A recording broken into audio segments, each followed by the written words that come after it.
Anthony Perkins, Operations Project Manager for the Black Warrior Tongue-Bigby Alabama River Project. We're at Holt Lock and Dam.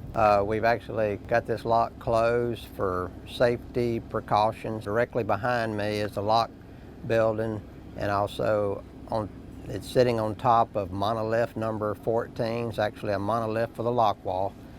There were some cracks there in that monolith on top of the wall and down in a machinery room below the first level. Those cracks just in recent weeks developed more flow of water through the cracks, some leakage down in the gallery area, and also measuring the movements of those cracks where they would open and close as you emptied and filled the lock. And it was enough so that it was a concern that engineering looked at it real hard, did a safety factor stability analysis, and when the lock's in the lower pool elevation, lower chamber, the safety factor dropped below 1, which is not good. And when it's in the upper pool elevation, it's above safety factor of 1, which is good. So we're keeping it in upper pool elevation, not wanting to make a lockage or to lower the pool. That's why we closed commercial and recreational lockage.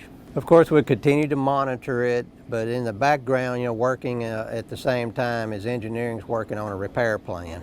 And they're working not only with internal engineering there in the Mobile District, but also through our INDC, Inland Design Center, ERDIC, Engineering Research Design Center, and also other centers around the Corps, other districts that have had similar issues in lock wall cracking. Bringing those folks on board as well, just to look at the repair plans, the monitoring that we're doing now, and ROV inspection that we're doing now to find cracks will actually aid in the repair plans. We did a dye test last week. We've placed some dye inside the culvert, injected it with a pump. We did see that dye coming out in the lock, also within the machinery gallery area as well. Leading us to believe that the cracks do extend to the culvert and go out in the lock. So we just want to confirm with ROV, hopefully, to where those cracks are. This is one of a part of our aging infrastructure. This one's I think around 60 plus years old.